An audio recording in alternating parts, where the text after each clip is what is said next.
Hey everyone, thanks for joining me today. My name is Jessica, and this is actually my second channel that I decided to create to kind of go through my weight loss journey and kind of just talk about some of the things that I'm going through and things that I'm going to be doing and that sort of thing. If you're new to me, to begin with, I do have another channel. It's more of a beauty related channel where I do some tutorials and reviews and, things like that. I will link that down below if you want to check it out at all. I'd greatly appreciate the support. So I think, today I'm just going to start off a little bit about me and kind of where I'm at today with my weight and what is going to be happening here soon and things like that. So a little bit about me. I am 37, almost 38. I'll be 38 on the 29th of March. So just a little, a couple weeks around the corner. I am a mom of 5 children. Well, not all of them are children anymore. One of them is 19. And is going to be 20 this year, which is just crazy. But I do have 5 kiddos, and I started off pretty young. And, as long as I can remember, I've struggled with my weight, even as a teenager. I, was always on the chubbier side than anyone else. And, obviously when I had my first child, I didn't gain, with none of my pregnancies, I gained a huge amount of weight. It was all pretty normal, 20-ish pounds or so. And I would lose it right away. And then after a while, I would start to gain and gain and gain. And then I would end up where I was when I had that child. And then that happened each time. So, I just kept gaining weight. I've always worked. And so it was always a hard balance of, taking care of kiddos and doing the mom thing and trying to take care of myself. I had joined a gym a few times and, was really gung-ho about, staying on top of it and eating right. And then always just fell back into bad habits. With just being so busy of working and being a mom and trying to come home and do homework and dinner and all of that kind of stuff, you always just ran to kind of the easy options for dinner, unfortunately. And I think also, starting being a mom so young, I just didn't even think about for a very long time. I figured, I can just eat whatever I want and, it wasn't a big deal. Well, it got me here, so really wasn't a good idea. But, I went through a divorce a couple of years ago. And during that time, I don't know what it was, if it was just, not having a lot of money to spend on eating out or, just stress or what. But I ended up losing 30 pounds. And I felt really good as far as that went. Unfortunately, there's a lot of things going on around me. But my weight, did go down quite a bit, and I was happy with that. Was I anywhere near the healthy weight for my height? No, not at all. But it was definitely, it was visible that I had lost the weight. And then I ended up getting married again, and which he's absolutely amazing. But we, going through that time of when we first got married, lots of date nights and going out to eat and things like that. And unfortunately, I just started gaining and gaining, and then we didn't have a scale, so it really, wasn't of course my clothes started to not fit and things like that, but it really wasn't an eye-opener of how much weight I had actually gained. And again, we had started to go to the gym and do different diets, and it's so hard to stick with it for me. I don't know what it is. It's just really, really hard. And, when you're cooking for your kiddos and you're making something different for yourself, it's just really hard to stick to. And I don't know, It's just been really a hard thing. I'm at the highest weight I've ever been in my life, which just really, really sucks. But a couple of months ago, I've always kind of been on the fence of, doing weight loss surgery, but never really knowing if it was attainable, and also like what it all entailed. And I always had my mind that you had to be severely hundreds and hundreds of pounds overweight to consider it. But actually the gal that did my eyebrows, we were talking at one of my visits, and she was talking about possibly having the surgery, and I'm like, I really, I'm at the age where it's either now or never. Like I could really start to get some diseases related to this. And actually this last year I was diagnosed with high blood pressure, and I'm like, I am too young for this. I've got kiddos. I need to be here for them. So that's when I really started to look into it. And so I started to call around. I am in Redding, California, and we're not a small town, but there's like no doctors here that do the surgery anymore. So I thought that was really weird. So I started calling around to try and find somebody, and actually found somebody in Chico, which is like an hour and a half or so away. And so the first step with that is you had to come for a free seminar, and sit through this like hour and a half, 2 hour seminar where they talk about the different procedures and kind of, what to expect without going really into detail.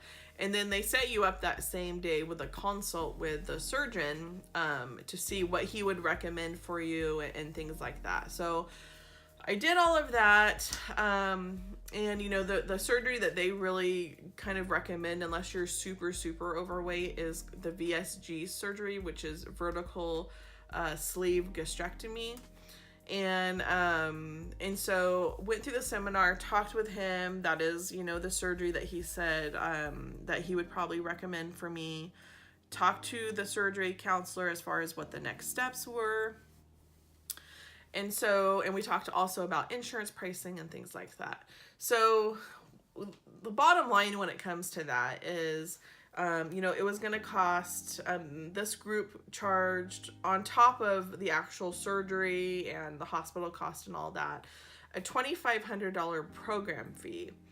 And so what that entailed was basically lifetime support as far as going to groups or, talking about nutrition and things like that. Not necessarily seeing a nutritionist, but having group support and being able to call and ask questions or call and talk to the doctor, things like that.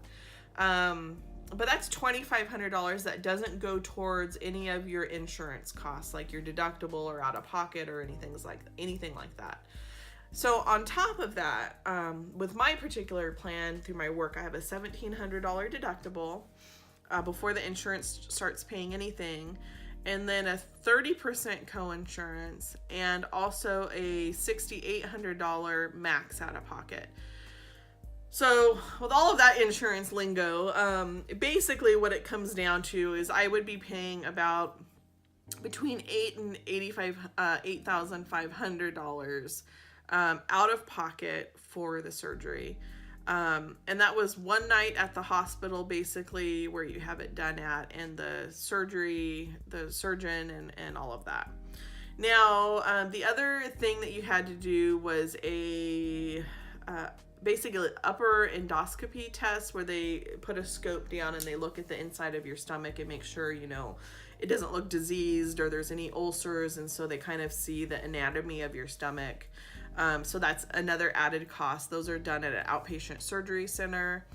And so, at first I was like, oh yeah, I could do this, until I talked to my insurance and they're like, oh, well, you have your max out of pocket, blah, blah, blah. So, $8,000, I'm like, yeah, I don't think I'm going to be able to do this. Well, back to the gal that I originally talked to about, having the surgery to begin with, the girl that did my eyebrows, she was like, I don't have insurance. I'm going to go to Mexico. the first thought when you talk about going to Mexico is like, you're going to end up in some bathtub with your, organs missing or something like that, something crazy.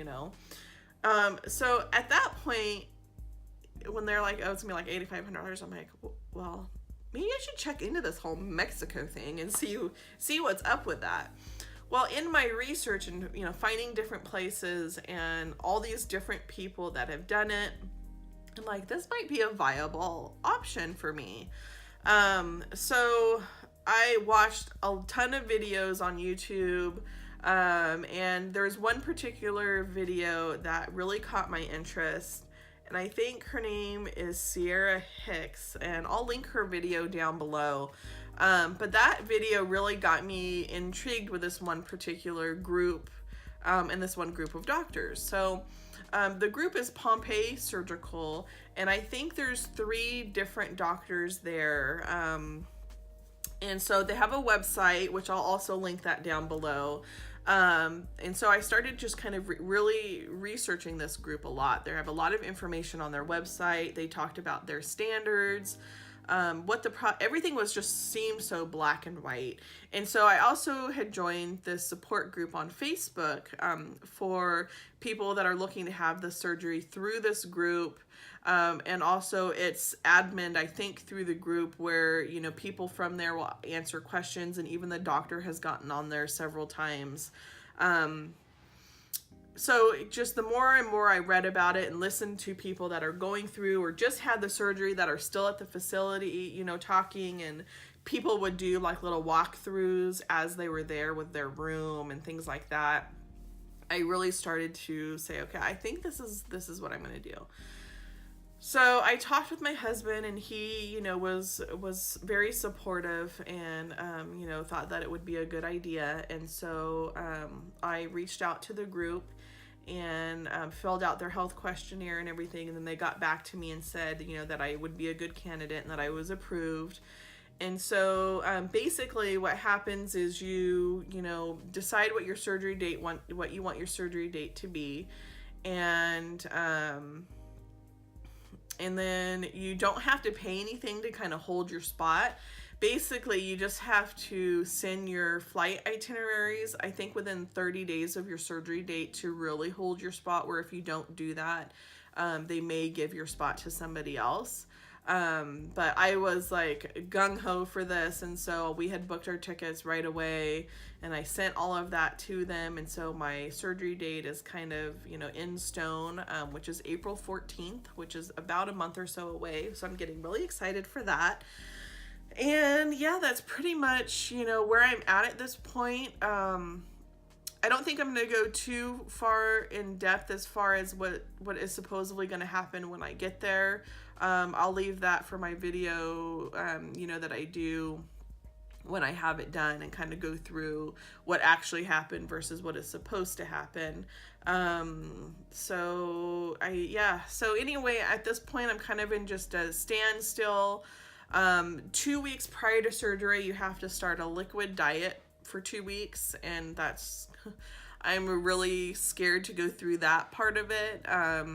You also have to give up caffeine, and I'm an avid coffee drinker. I love my coffee. I don't drink a lot of soda, really. Here and there I'll have something, but really my coffee is gonna be my weakness for sure. Apparently it's the caffeine more than anything, because obviously it's a diuretic, and one of the, possible complications is getting dehydrated after surgery, and so they want you to stop all caffeine. Well, I really don't want to go through caffeine withdrawals and, be on, in post-op mode. And so I'm gonna cut out the caffeine, I think, when I start my 2-week diet, and I'm really just dreading that. I know I'm gonna get the caffeine headaches and lack of caffeine headache, I should say. So that's gonna be, I'm definitely not looking forward to that piece. But I've been trying like different shakes, because protein is really the key through even after the surgery, is getting enough protein. And then obviously just trying to stay hydrated. So I've been trying out different things, different broths that have protein, and different ways you can add to the things you are allowed to have to get the protein in, and all the protein shakes and stuff like that. So I have found, you know, the ones that I really like, which are the Premier shakes. So yeah, I've been having those for like breakfast and like a snack kind of situation, just to get me used to them. And also, when I did see a nutritionist before, you know, they said they recommend doing a protein shake in the morning for somebody who doesn't normally eat breakfast, just to kind of jumpstart your metabolism. So I've been doing that. And so anyway, you know, I think I'll do, once I start the pre-op phase, I'll probably film another video of kind of how that's going, and what it is that I'm eating and drinking and things like that. So, but pretty much that's where I'm at this point. You know, I'm about a month out of having surgery. And so I'm getting really excited. I'm so ready for this change.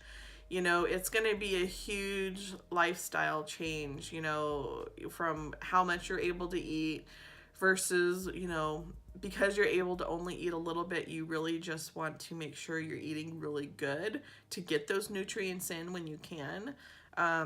So it's definitely going to be a change, but I think it's going to be worth it. And I think, you know, at this point, I don't think that I'm going to slip back into old habits, because one, you're paying all this money to have done. Like, why would you want to slip back into old habits? And two, you know, since it controls your hunger, I'm hoping that, you know, I won't be like starving myself to do these different, you know, diets and stuff, where I'm hoping, you know, it'll be more successful. So anyway, yeah, I appreciate you guys listening to me ramble today. I just wanted to kind of get my first video out there as far as where I'm at and where I'm at with this journey, and yeah. So I'm not going to link my stats necessarily just yet. I think I'm going to wait to do that until after I have the surgery. I'm not ready to put my weight out there just yet. I think once I've lost a little bit, I'll feel more comfortable, you know, saying, yeah, I was here, but now I'm here. So, I'll definitely be, you know, posting updates on that as far as once I have the surgery, and putting my, before surgery stats and my current weight and my goal weight and all of that. So anyway, I'm done rambling, and I will see you guys in my next video. Bye-bye.